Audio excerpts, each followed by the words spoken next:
அதனாலதான் நாம தை அமாவாசைக்கு ஆடி அமாவாசைக்கெல்லாம் முன்னோர்களுக்கு வச்சு படைக்கிறோம்.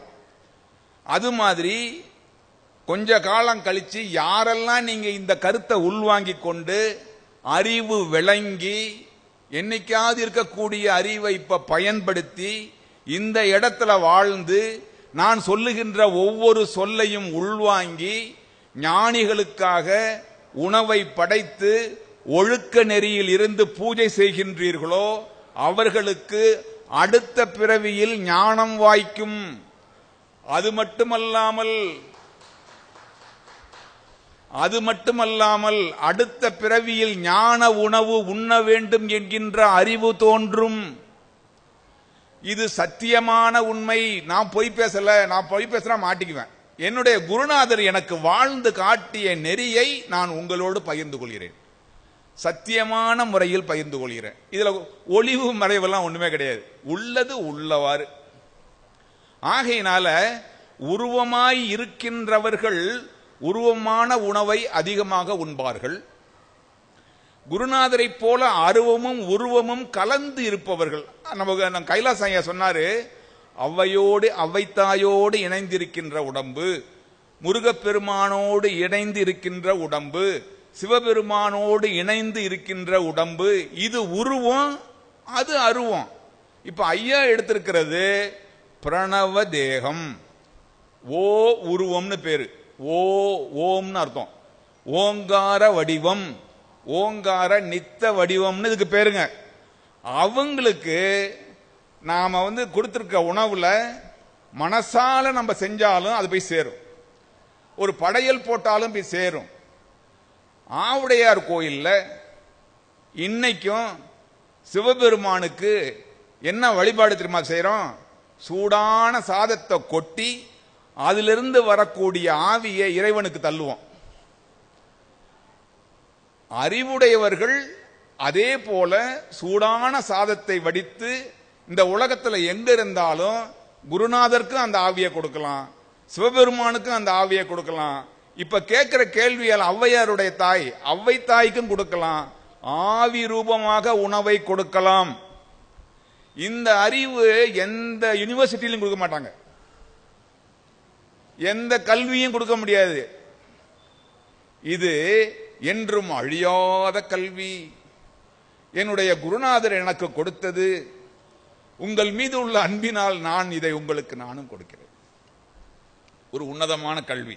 ஆகையினால இந்த 3 வகையில இந்த உணவுகளை நாம் கொடுக்க முடியும். அருவமா கொடுக்கலாம், அருவுருவமா கொடுக்கலாம். அருவுருவம்ங்கிறது ஆவி வடிவம்.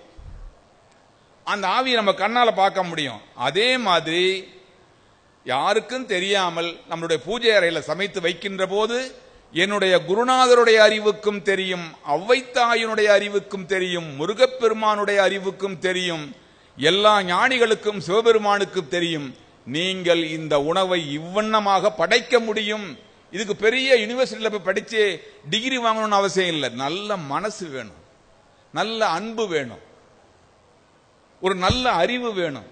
இது இருந்துச்சுன்னா இங்க இருக்கிறவங்களுக்கெல்லாம் மிகப்பெரிய உன்னதமான கல்வி இது. 1000 கோடி கொடுத்தாலும் கிடைக்காது. நீங்க கொடுக்கிற உணவு ஒரு ஞானியினுடைய அறிவுக்குள் சென்று திருப்தி இன்பத்தை ஏற்படுத்தும் என்கின்ற இந்த அறிவு இந்த மண்ணில் குருநாதர் பேசியது.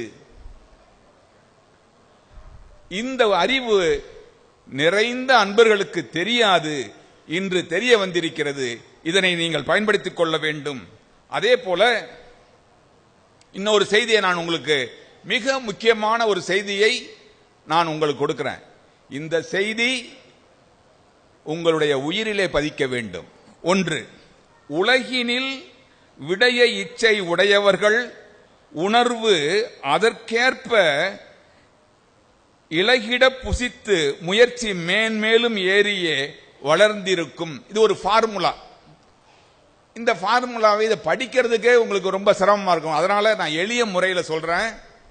இந்த செய்தி நல்ல சாப்பாடு சாப்பிடணுங்கிறதுக்காக நான்லாம் கார் எடுத்துக்கிட்டு 25 கிலோமீட்டர் 30 கிலோமீட்டர் பயணம் செஞ்சிருக்கேன். என்னை சேர்ந்தவர்கள் அது மாதிரி இந்த கடையில நல்லா இருக்கும், அந்த கடையில நல்லா இருக்கும், அந்த கடையில நல்லா இருக்குன்னுட்டு கூட்டிட்டு போய் சாப்பிட்டது உண்டு.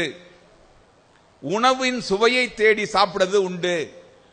ஆனந்த பவனுக்கு போலாமா, சரவண பவனுக்கு போகலாமா, ஆரியாஸ்க்கு போலாமா, இல்ல இந்த இங்க என்ன ஒரு ஹோட்டல் இருக்கு ஏதோ மெட்ராஸ் சங்கீதம், இந்த பாருங்க நம்மால இங்க இருக்கிறாருங்க, என்னடா இப்படி எல்லாம் அழகா பாடுறாருன்னு பார்த்தா சங்கீதாவில் சாப்பிட்டு சங்கீதம் பாடி இருக்கிறாரு. ஆக இப்படிப்பட்டதை பாருங்க, உண்மை வருது பாருங்க. அது போல எங்க சாப்பாடு கிடைக்குன்னு தேடி அலையிறவங்களுக்கு அந்த புத்தியே அதிகமாகும். ஒண்ணு. ரெண்டாவது, ஞான உணவு எங்க கிடைக்குன்னு தேடி அந்த இடத்துக்கு போய் அந்த உணவை சாப்பிடுறது இரண்டாவது ரகம். நம்ம குருநாதர் மாதிரி அந்த மாதிரி சாப்பிடும்போது ஞானமே மேலிடும். சாதாரண உணவை சாப்பிடுகின்ற போது தாமசமும் ராஜச குணமும் மேலிடும். தாமசம் மேலிட்டா பக்கத்து வீட்டில் பார்க்கும், ஞானம் மேலிட்டா பூர்வ மத்தியில பார்க்கும். பக்கத்து வீட்டில் பார்க்கறது நல்லதா, பூர்வ மத்தியில பார்க்கறது நல்லதால அவங்களுக்கு தெரியும். ஆகையினால இந்த ரெண்டு செய்தியை நம்ம பார்த்திருக்கோம். அதே மாதிரி நம்மளுடைய குருநாதர் சொல்லுவாரு, இங்க சாப்பிடக்கூடிய உணவு பூஜை செய்து உங்களுக்கு கொடுக்கப்படுகின்ற உணவு, தவத்தோர்களால் செய்யப்படுகின்ற உணவு, பண்பாளர்களால் சமைக்கப்படுகின்ற உணவுன்னு சொல்லியிருப்பாங்க. இந்த உணவை சாப்பிட்டு இங்கேயே படுத்திருந்து இந்த சூழல்ல இந்த உடம்ப வச்சிருந்தோம்னா அது புண்ணியத்துக்கு போகும், நல்ல ஞானம் உண்டாகும், நல்லோர்களுடைய கூட்டுறவு உண்டாகும், நல்ல பண்பு உண்டாகும். அடுத்தது, இந்த மாதிரி ஞானமான இடத்துக்கு போய் ஒரு மூலையில உட்கார்ந்து யாரு தொந்தரவுக்கும் ஆளாவாம தன்னையும் வெளிப்படுத்திக்காம தன்னையும் மறைத்து ஓரிடத்தில் அமர்ந்து குருநாதருடைய திருவடிகளை யார் ஒருவர் சிந்தை செய்கின்றார்களோ அவர்களுக்கு தவம் வாய்க்கும், தவம் வாய்க்கும் என்று கூறி நம்மை மறைத்துக் கொள்ளலாம், அருளோடு பொருந்தி வாழலாம், அருளுக்குள் மறைந்து வாழலாம், அருளான உணவை உண்ணலாம் என்று 3 ரகசியங்களை கூறி எனக்கு வாய்ப்பளித்த குருநாதருடைய திருவடிகளை சென்னிமிசை வைத்து வழிபாடு செய்து இவ்வளவு நேரம் பொறுமையாக கேட்டுக்கொண்டிருந்த உங்களையும் வணங்கி வாழ்த்து விடைபெறுகிறேன். நன்றி, வணக்கம். நன்றி அண்ணன்.